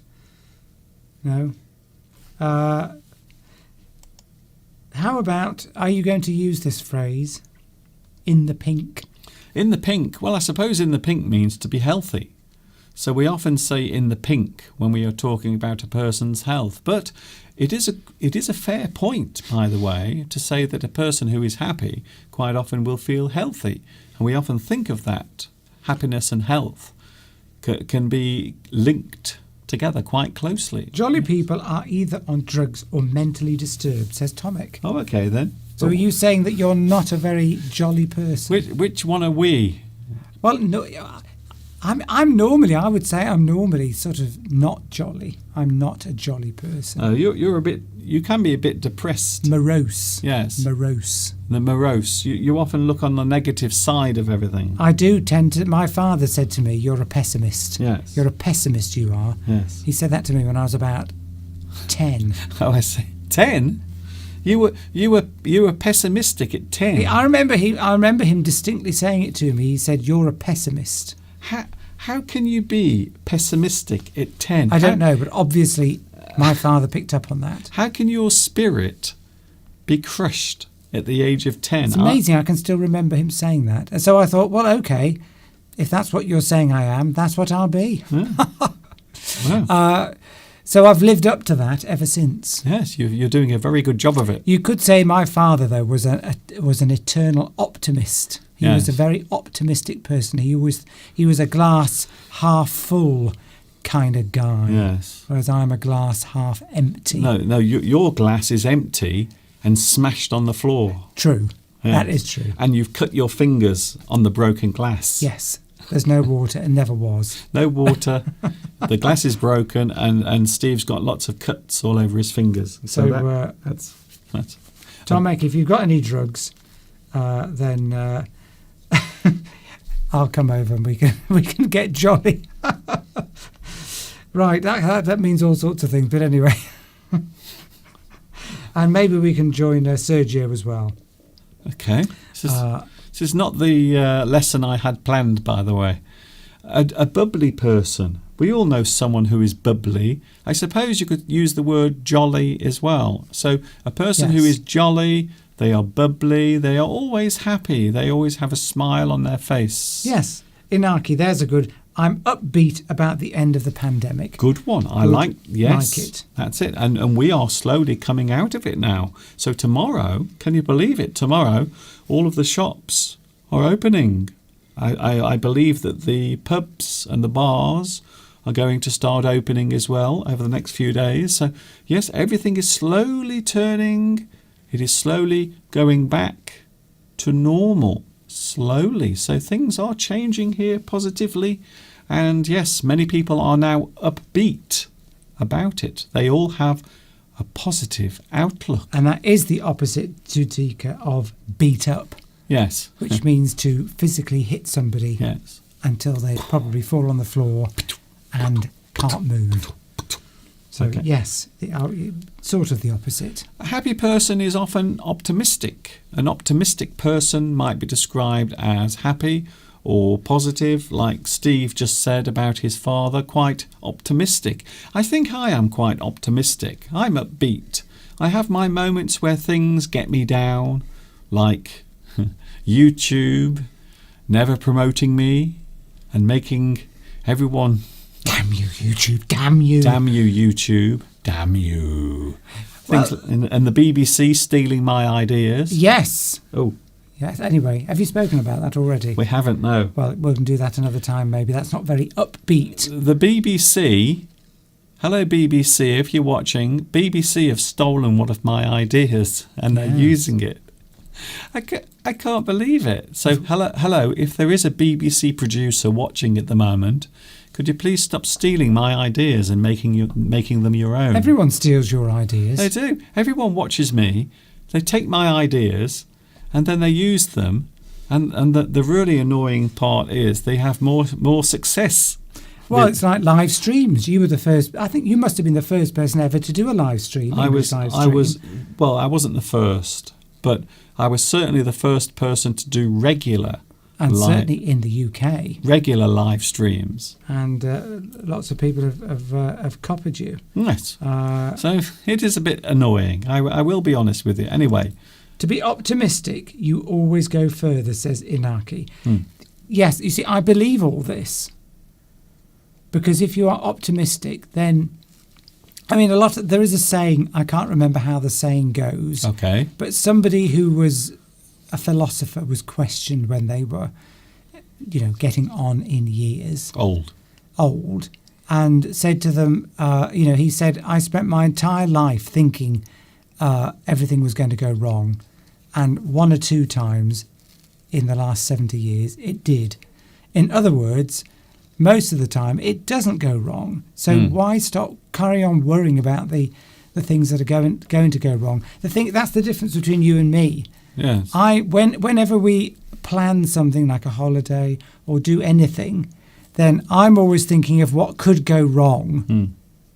Because I think I've got to plan for all those things that are going to go wrong, whereas you just sort of dive in. Yes. Oh, it'll be fine. Well, sometimes you just got to do it, or else well, first of all, for your own mental health, because if you keep doing that, you're going to go a little bit crazy in your head because you won't be able to cope with it.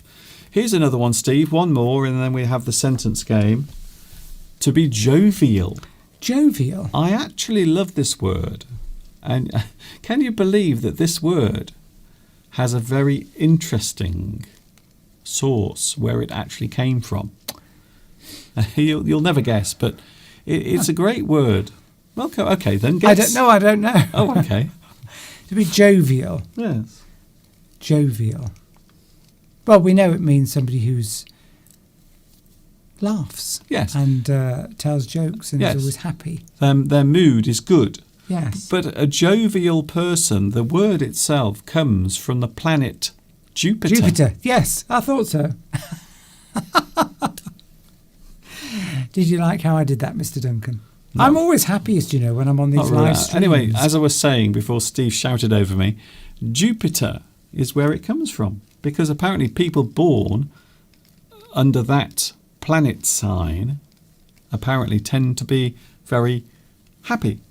So that's how it became known as jovial, because people born under the sign of Jupiter. Yes. When people believed in planets having their own sort of force or their own influence.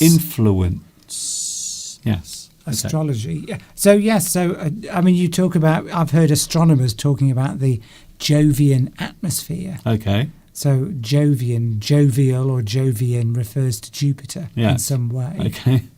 Uh, Yes, it's strange how you know these things now afterwards. I knew it all along. I didn't want to steal your thunder. Steal your thunder. There's a good idiom for you, Mr. Duncan. Very good. Excellent.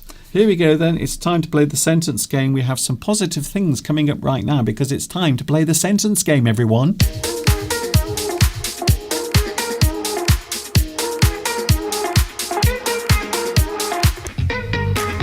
Ding, ding, ding, ding, ding, ding, ding, ding. What's that noise? That's me slapping Mr. Steve's bottom. If only. No. All right. Valentin has said, Jovi non licet bovi. I don't know what that means.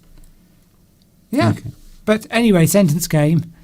Happy words is it today, Mr. Duncan? Happy words. We have some happy words to help us along through the weekend and as a new week approaches as well. So the sentence game, happy words, without any more delay.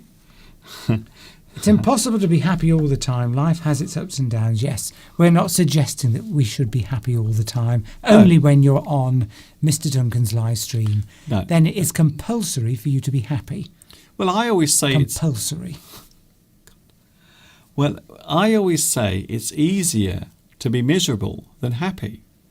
So I think it takes a lot more effort to be positive and use that energy in a positive way than to be miserable and sad and sit down in the chair. So you might sit down and think, what's the point? I think it's easier to stop, to retreat. It's easier just to sit down and give up. So most people who are successful have at some point suffered from maybe being unhappy about their lives. They've had to pick themselves up and move forward. I mean, I've learned from that myself.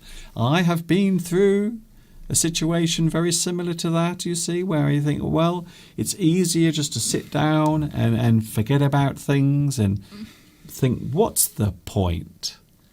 It's much more effort, there is much more effort needed to continue and be positive. But the rewards can be very good. There we go. Yes, have you finished?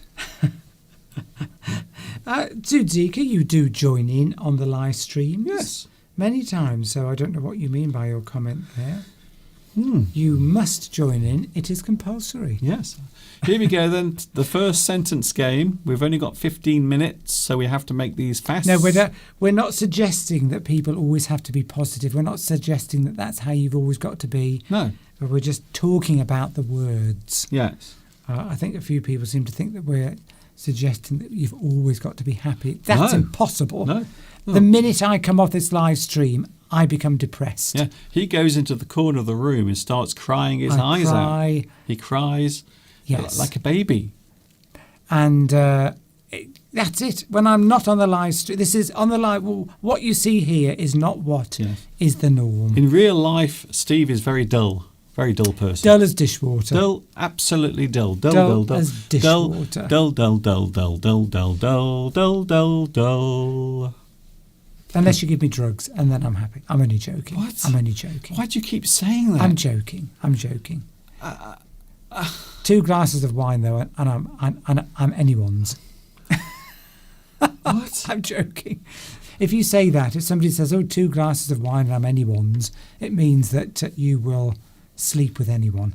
That's what that means, isn't it? We're teaching English. Well, you're not really. I don't know what you're teaching now. It isn't English. It is not English. Here we go then. The first sentence game coming up now. Oh, and these are positive things. Positive, happy things. Positive.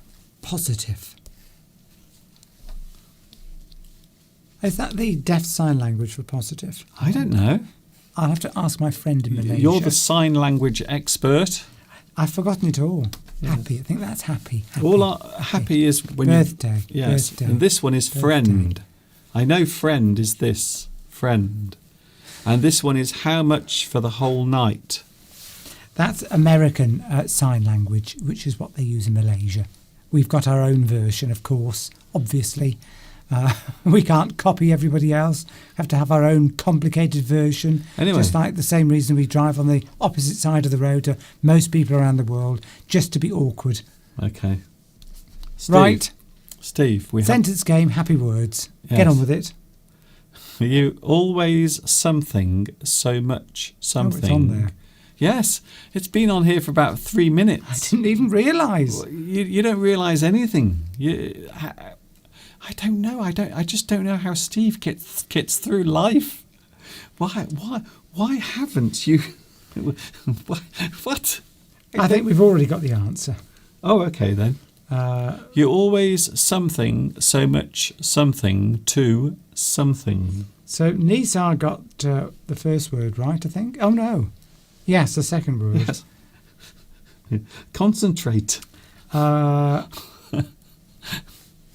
Lewis got that, and Beatrice got the second word. Vittoria, I think, has probably got the whole thing there. Yes. I think a lot of people have actually got that right. Nitram got it right. Yes, Laura. I think Vittoria and Nitram were close. That yes, they were first, and also Nessar also had 2 of the words, and also Beatrice had 1 of the words. Okay, Steve, we can't delay.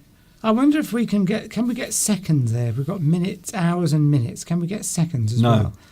Because then I could see how quickly Okay. people were getting it after each other. So there we go. That's it. I don't know what Steve's talking about. Here we go. Here's the answer, Steve. Mr. Cockerel. Oh, it's not the usual cock. Why not? This one looks bigger.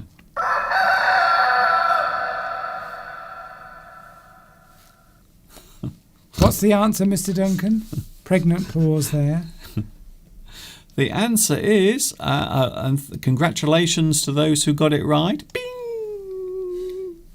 You always bring so much joy to everyone. Do I? You always, well, not you. All right. You always bring so much joy to everyone. A person who, wherever they go, whoever they are meeting, they always bring a little bit of positivity with them. They always brighten up the room. They make things ever so nice. Here's another one, Steve. We are doing these quickly. So we are talking about happy words. Your something of something is very something. And this is something people say about me sometimes.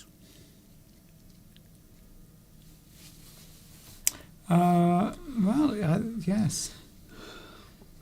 Well, it was good that you had a try, Tsutika, and I'm sure some of you did get one of the words right.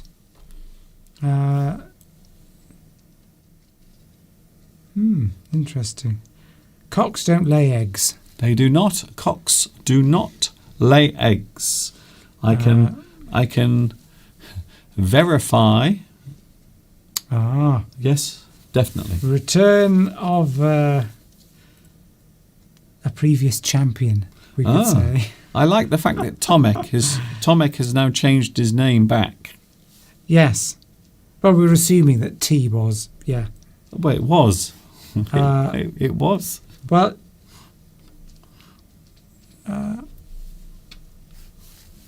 yes. Well, yes, it's sort of correct, Tomek, but you've got some of the spellings wrong. Mm-hmm. And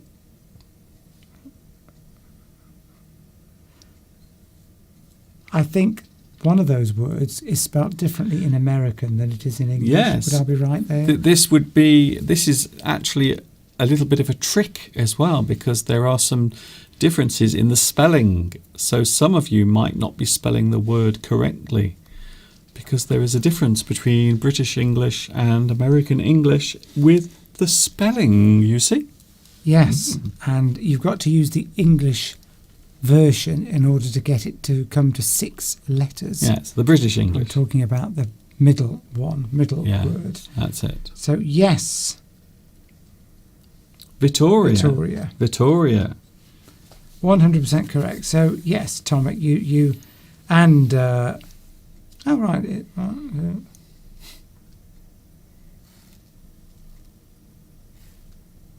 Interesting as too many letters. Yes, interesting is too long. I think it's got 11 letters. Yes. So a lot of people now getting this right. Well done. Well done to those who are getting this right. And if you don't know the answer, well, I will give you the answer in a moment, and then you will know what it is. So there is always something to learn, right? Interesting is 11 letters, not Yes, 10. that's what I just... Yes, a few people That's have it. put that.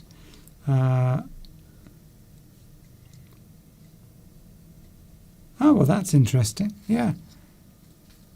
Yes, Valeria. Oh, yes. Your that's- suggestion definitely fits. Yes. Impressive. That's a good one. So it does have 10 letters. However, in this situation, we are talking about a person's character having an effect on other people, you see. So if it has a positive effect on other people, you might find that your happiness or your good mood can actually make other people feel happy as well around you. So what's the answer, Mr. Duncan? I think we have it. Okay, Mr. Cockerell. Master. Mr. Cockerell.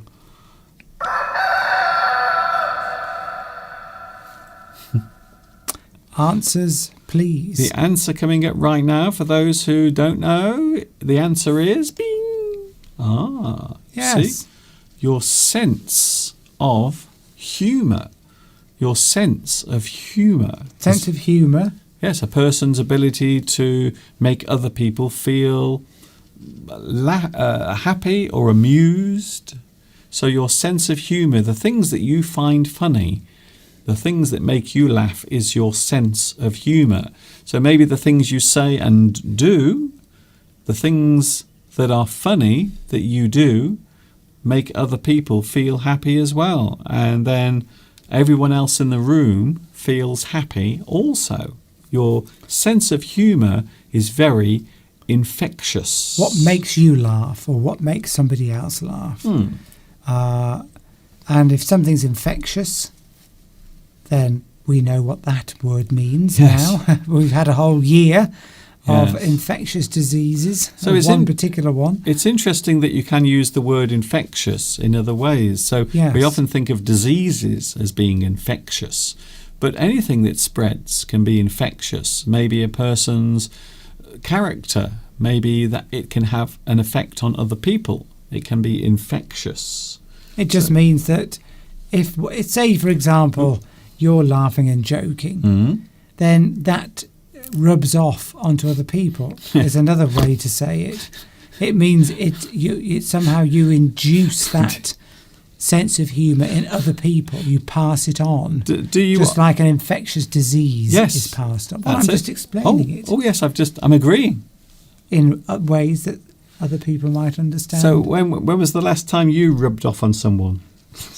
but that's another. If something if you say, for example, yes, that's it. Your sense of humour might rub off onto somebody else. It just means somebody else picks it up. Oh, it's English. I don't have to be rude about it. It is. It's just funny. Disgusting. It's funny when you say things, Steve. I don't know why. It's just funny. Let's have one more before we go. Synonym of contagious. That is correct, Lewis. Yes. So contagious, something that spreads. Don't think we really had a winner in that last one. Tomek sort of inspired everybody. Yes, but that's good. That means everyone on the live chat can work together. You see. And then somebody else got the spelling correct. Vittoria, I think. So well done to everyone. Yes. Vitas is falling asleep. Well, maybe it's Vitas's bedtime. Yes. Are you tired, Vitas? I wonder. Yes, but you wouldn't say that it's a particular phrase that your sense of humour is infectious. You wouldn't say contagious. You wouldn't use the word contagious. That is only used in connection with spread of diseases, but infectious can be used in that context. Okay. You wouldn't say your sense of humour is contagious. You wouldn't say you can. that. No, you can. You can actually say that. No, not No, it's contagious. Used. It really is. Honestly, you gotta trust me. Yes, something that is contagious. It can be something like a person's sense of humour or their mood can be contagious. It's contagious, or You are right, Mr. or maybe a Duncan. certain type of game, or maybe a fashion. You can say that it's contagious. That's why we talk about viral videos. So when something goes viral, it spreads, just like a disease. Maybe. I'll give you that, Mr. Duncan. Thanks. Infectious is the one that's commonly used. Yes. Let's move on. No, Let's move on. Contagious is, you can use that as well. Trust me. Please trust me. I don't know why Steve doesn't trust me. I trust you. Here's another one then. It was on the screen, but then I took it away. I think someone's already got it. Really? Yes. How can you get that? I've only had it on the screen for 5 seconds. Here we go. I am very something with the something of your something. We have 9, 7, and 8 letters.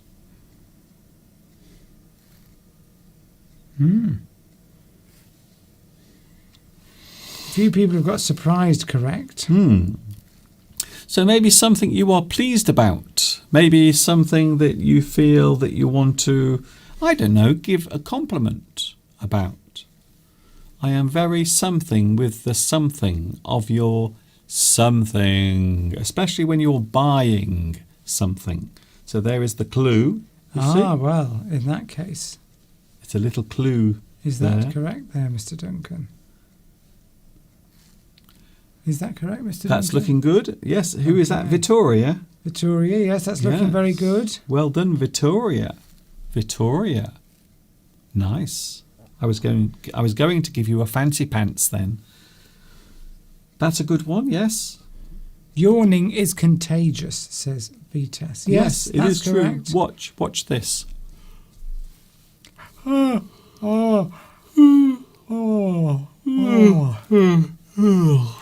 We've just made 1 million people yawn. Well, perhaps not that many. 122 people. Don't talk about how many people. Oh, you mustn't give that away, Mr. Duncan. We don't talk about how many people are watching. That's what you always say to me. It's too late.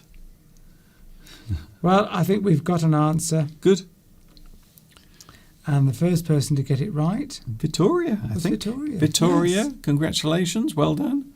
And I suppose we should have Mr. Cockerell for the last time today. The final time. So this is in connection with purchasing something, buying something. Yes. Here we go. The answer is bing. Oh, I am satisfied with the quality of your products. I am very satisfied with the quality of your products. You are satisfied, you are happy. A person who is satisfied with something is happy. They are happy with it. They feel pleased. I am very pleased with the quality of the things that you are selling. I am very satisfied with the quality of your products. Steve, that is it. Just about going to do it for today. It's just about time for us to say goodbye. Can you believe it? It's gone very quickly again. I don't know how it happens, but It went about as quickly as my working life up to now, leading to retirement. Yes. Ooh. Although if you were living in Malaysia, you would have retired 5 years I've ago. had 5 years of blissful retirement. 5 years ago. I know. That would have been lovely. We could be living in Malaysia now, sampling all of that beautiful cuisine. Yes. That's what I call it anyway. Well, we had some lovely meals in Malaysia. Yes. Lovely to see you all today, and I hope you have a lovely week, and I look forward to seeing you again next week. Yes, we will be back next Sunday from 2 p.m. UK time. I think we will wrap it up together, actually, Right, Steve. Okay. Yes, it's That's I know it's unusual. Radical. Yes, it's very unusual. We don't normally do this, but we will wrap up together. And I hope you've enjoyed today's live stream. And we will be back, yes, as I said, next Sunday, 2 p.m. UK time. There is the time now on the screen. 2 p.m. UK time. And we are now going to have a cup of tea and a tea cake because unfortunately already they've stopped. I can't believe this. They've already stopped making hot cross buns. They have. I was very disappointed. And so were a lot of other people in the bakery yesterday. Yes, a lot of people were complaining yesterday, weren't they? They were saying, why can't we still have hot cross buns? We want hot cross buns. And of course, the reason is because they've got a cross on them. And Okay. they're only normally available at Easter. Let's not do that again. But every year I suggest to them, why don't you just call them spice buns and not put a cross on them, and then you could carry on selling them and everyone would be happy. Yeah. Or maybe you could make special ones for every religious festival. You see? Yes. For and then you could always have them. You could put a different symbol on the front. That's true. Just call them spice buns. Spice buns. Yes. I like spicy buns. But maybe they were worried about the sales of their tea cakes going down. Okay. Maybe you wouldn't, Anyway, we're going. Yes. I thought we were anyway. Lovely to be here and lovely to see you all. And, well, I can't see you. Lovely to see all your comments. Okay. And, as I say, have a lovely week and see you next week. Yes, we are going now. This is Mr. Duncan and Mr. Steve in the birthplace of the English language, saying thank you very much for watching us today. We will see you next Sunday from 2 p.m. UK time. And of course, until the next time we meet, from Mr. Steve. That's me. And Mr. Duncan. You know what's coming next. Yes, you do. Ta-ta for now.